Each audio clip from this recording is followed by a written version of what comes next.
இயேசு கிறிஸ்துவும் நானும். இன்றைய வேத வாக்கு 2 தெசலோனிக்கேயர் 1:8. கர்த்தராகிய இயேசு தமது வல்லமையின் தூதரோடும் ஜுவாலித்து எரிகிற அக்னியோடும் வானத்திலிருந்து வெளிப்படும்போது அப்படி ஆகும்.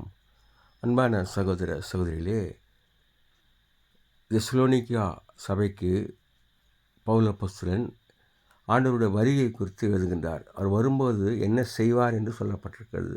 துன்மார்க்கருக்கு ஏற்ற பலனை அவர் தருவார் என்று சொல்லப்பட்டிருக்கிறது. அதோடு கூட 1 கொரிந்தியர் 15ஆம் அதிகாரத்திலே அவனவனுக்கு தக்கதான அவனுடைய கிரியைக்கு தக்கதான பலன் அவர் கூட கொண்டு வருவார் என்று சொல்லப்பட்டிருக்கின்றது.